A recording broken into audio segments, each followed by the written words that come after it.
Boys and girls, I'll be reading chapter 3, Number the Stars, to you today. The days of September passed, one after the other, much the same. Anne-Marie and Ellen walked to school together and home again, always now taking the longer way, avoiding the tall soldier and his partner.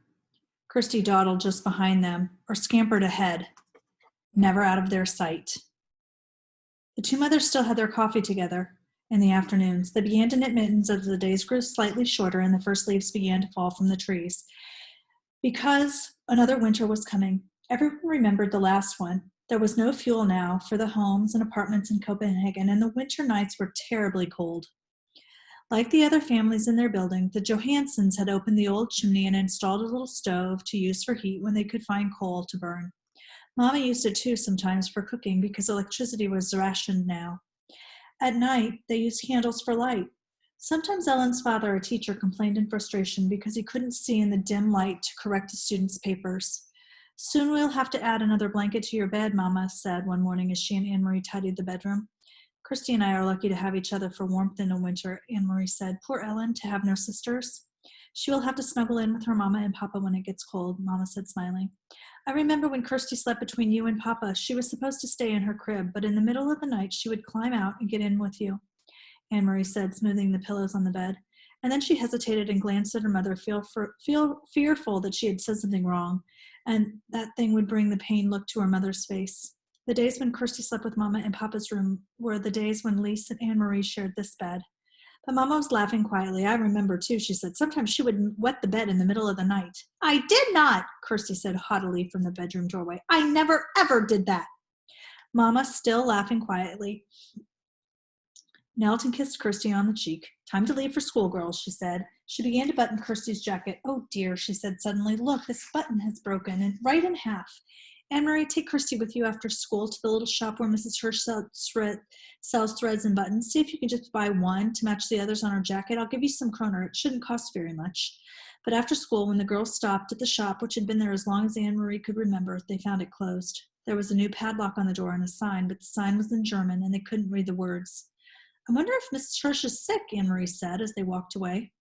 "I saw her Saturday," Ellen said. "She was with her husband and their son, and they all looked fine. Or at least the parents looked fine. The son always looked like a horror," she giggled.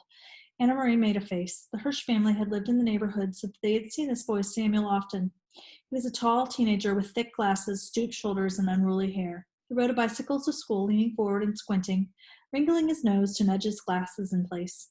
His bicycle had wooden wheels, now that rubber tires weren't available, and it creaked and clattered on the street. "I think the Hirsches all went on vacation to the seashore," Kirsty announced, "and I suppose they took a big basket of pink frosted cupcakes with them," Anne-Marie said sarcastically to her sister. "Yes, I suppose they did," Kirsty replied. Anna-Marie and Ellen exchanged looks that meant, "Kirsty is so dumb." No one in Copenhagen had taken a vacation at the seashore since the war began, and there were no pink frosted cupcakes. There hadn't been for months. Still, Anne-Marie thought, looking back at the shop before they turned the corner, where was Mrs. Hirsch? The Hirsch family had gone somewhere. Why else would they close the shop? Mama was troubled when she heard the news. "Are you sure?" she asked several times.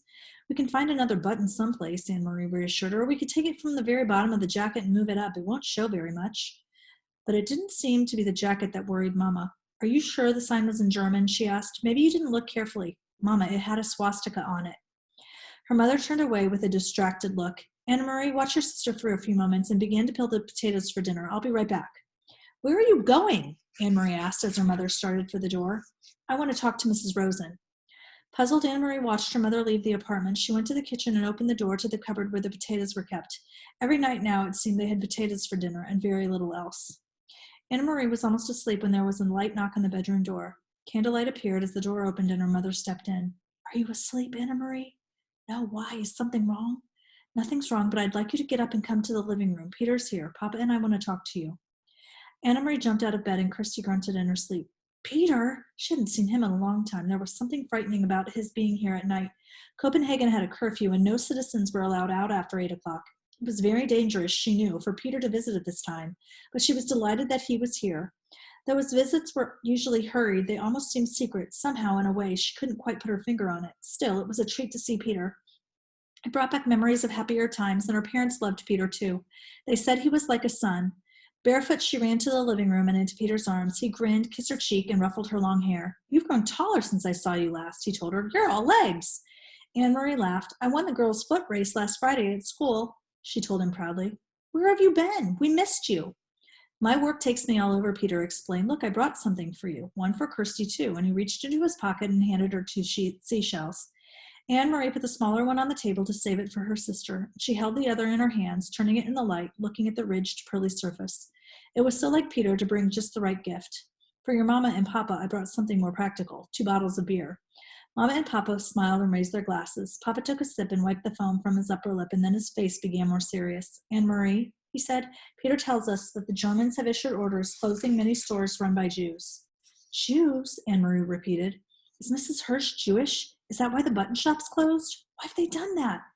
Peter leaned forward. "It's their way of tormenting. For some reason, they want to torment Jewish people. It has happened in other countries, and they have taken their time here, have let us relax a little. But now it seems to be starting. But why the button shop? What harm is a button shop? Mrs. Hirsch is such a nice lady. Even Samuel, he's a dope, but he would never harm anyone. How could he? He can't even see with his glasses." And then Anne-Marie thought of something else.